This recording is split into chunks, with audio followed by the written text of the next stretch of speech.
Yes. Yes. Okay, thank you. My charge this afternoon was to discuss strategies to repair or redo lower extremity bypass grafts. So options for failed bypass grafts include observation if the foot is not threatened. There are endovascular means via percutaneous thrombectomy and lysis, and I apologize, some of this will be repetitive. And there's open options of thrombectomy or hybrid repair, combined open and endovascular, or bypass revision, and lastly, a redo bypass. As far as endovascular, suction thrombectomy catheters, the two that we tend to use are either the Penumbra, which you've seen before, and the Angiojet. We've started to shy a little bit away from the Angiojet because we've had patients, interestingly, more in the venous than the arterial side, get renal insufficiency after only a short time period of percutaneous thrombectomy. And that's a lot of times combined with lysis. This is an example of a lytic catheter. A lot of times in bypass grafts, it's combined with a lytic wire being in the outflow vessel and the lytic catheter being in the bypass graft. There's usually a setup, something like you see on the bottom here, with a sheath near the origin of the bypass graft, a lytic catheter in the bypass graft, and then a wire coaxial through that into the outflow. In the operating room with a closed graft, if there's not a contraindication, we tend to lace the thrombus with TPA, usually 10 milligrams in 100 cc's. And if we're using the Angiojet, we'll power pulse spray. If we're not, we will just use a lytic catheter and inject it into the thrombus and the graft and the outflow, wait about 20 minutes, and then use any number of suction thrombectomy means. If necessary, we leave the lytic catheter and wire again in the graft and the outflow tract. We tend to have a 6 French sheath over the top, which will give 400 to 500 units of heparin per hour, and usually a max total of 1 to 2 milligrams of TPA split between the catheter and the wire. It's important, though, to check the fibrinogen. We usually check it every 4 hours to make sure that the TPA is not becoming systemic. Usually, if it's over 200, we continue as is. If it's between 150 and 200, we will have the TPA dose. And if it's less than 150, we will hold the TPA. And you don't want to be fully therapeutic. We usually get the PTT in the 40 to 50 range. Here's an example of an 85-year-old female, came with rest pain, a mottled foot, and a failed femoral to below-knee puppet artery bypass graft. You can see in the image on the left, when the bypass failed, it actually took out the common femoral artery, and there is limited outflow. So I can tell how old these slides are because this was actually urokinase, which I haven't used in a long time, but we laced the femoral with urokinase, performed suction thrombectomy, I believe with the Angiojet here, so the origin of the bypass graft. We're able to suction out the majority of the clot in the graft. There was some clot left in the end. So as described, we put a catheter in the graft and a wire in the outflow. And after a day, we got the imaging you see on the right, performed balloon angioplasty. And here's the completion with a nicely packed graft. Here's one other case, which was recently done, a laterally tunneled external iliac to perineal artery bypass graft. Here's the initial angiogram on the left with the yellow arrow pointing at the thrombosed graft. We used just Penumbra here, suctioned out the graft and got the 2 images shown here.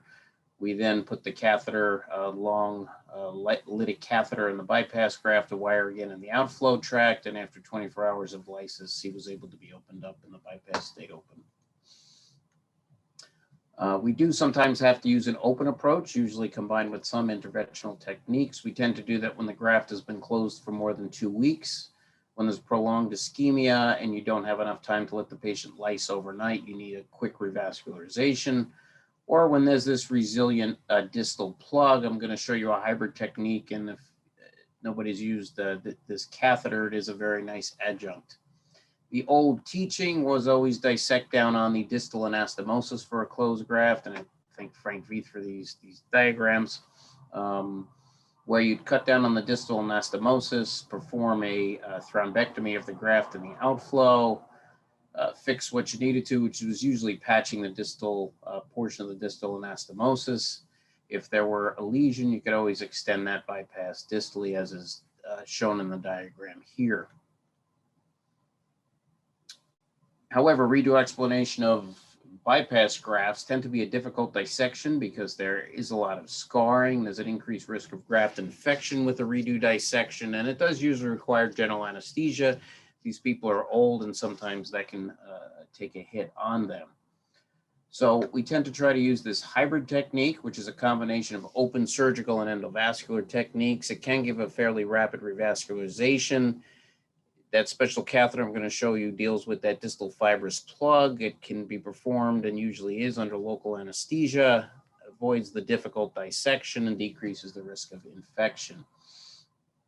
Under local anesthesia, you can usually expose the graft. Most grafts are tunneled subsatorially, so you can usually do that with local anesthesia in the upper thigh. Just get out the graft and put umbilical tape double looped. Do a transverse graftotomy, and then you can do an open fluoroscopically assisted thrombectomy. You perform your angiogram. Sometimes it requires over-the-wire Fogarty's, as this did, and again, we do everything under fluoroscopic guidance. I tend to use an 11 French sheath, and you can clamp up on the umbilical tape on the ring graft, and that will give you hemostasis. This is the catheter I was talking about for the distal plugs that tend to form at the distal anastomosis.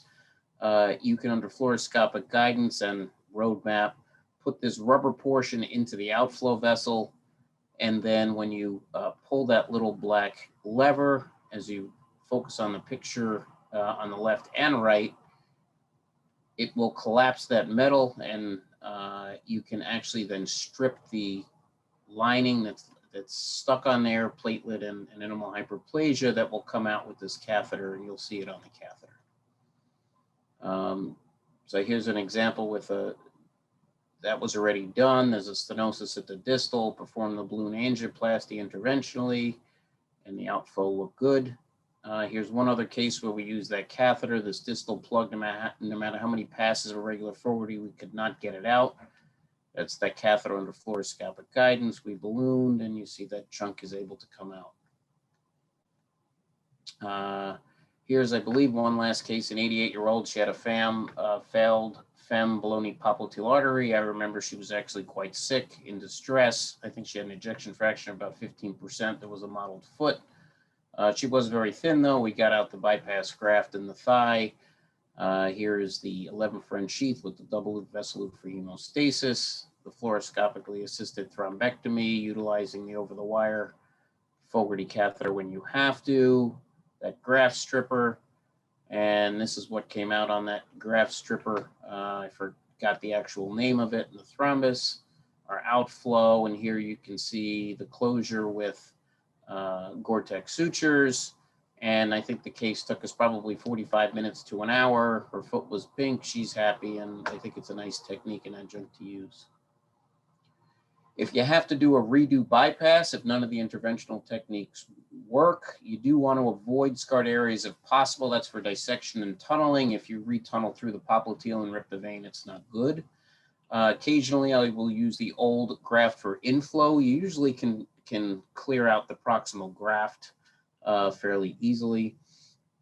And just a pearl, if there is no visible outflow on angio, and sometimes either on CTA, I have gotten MRA and found a distal tibial vessel that we've been able to do bypasses too. This groin you see on the right, if you've, and I'm sure all of you have, tried to go through that, it is somewhat of a nightmare. He's going to be prone to infections. There's going to be extra blood loss. The OR time is going to go up. You want to try to avoid these. So the next exposures I'm going to show you help you go in a virginal plane and avoid these scarred groins. For this particular patient, I'd probably use the external iliac. You can go 1 or 2 finger breadths above the inguinal ligament. And once you go through the anterior, the fascia, you can roll up the oblique muscles and expose the external iliac arteries very easily. It's a nice bypass origin. You can then tunnel anterior laterally and do whatever bypass you have planned. Another artery that tends to be virginal in a scarred groin is the second and third portions of the profunda femoris artery. You can get that medially or laterally to the sartorius muscle. Basically, everybody knows how to get the superficial femoral artery and vein. Once you get there on either medial or lateral to the sartorius muscle, you go through the little raphe that is between the adductor longus and the vastus medialis, and you can get access to the profunda femoris artery. It is not all that difficult, and you can expose these vessels either for inflow or outflow, depending upon what your bypass is, and avoid the scarred groin. There is a lateral approach to the popliteal artery above the knee. You go just posterior to the iliotibial tract, and that's actually a fairly easy dissection. You can expose the above knee popliteal artery that way and stay out of a medial, either infected wound or scarred tissue. The below knee popliteal is a little more complicated because you have the perineal artery going across and you have to disarticulate the fibula and do a fibulectomy. But once you do that, the artery is right there. And again, if you have an infected wound medially and you have to do a new bypass graft, I think it's a nice technique. That's just a picture of lateral subcutaneous bypass going to the below knee popliteal laterally. An interesting exposure I think I've only had to do once in my career, and that is getting the anterior tibial artery from a medial approach. You can expose the below knee popliteal and tibioperineal trunk as you normally would. If you then open up their interosseous membrane, you can expose the origin of the anterior tibial artery. And this is an old picture of a bypass I did way many years ago, going to the origin of the anterior tibial artery. From a lateral approach with a fibulectomy, you can actually get all three vessels. I think the most common people do is the perineal, but you basically make an incision. You can bovie down right onto the fibula. There are multiple ways, but you carefully get around the fibula. Some people will then drill a hole. Some people will use a bone cutter. Some people use an electric saw. But once you remove that fibula, you have the perineal arteries just behind. But if you go deep to that, you can find the posterior tibial artery.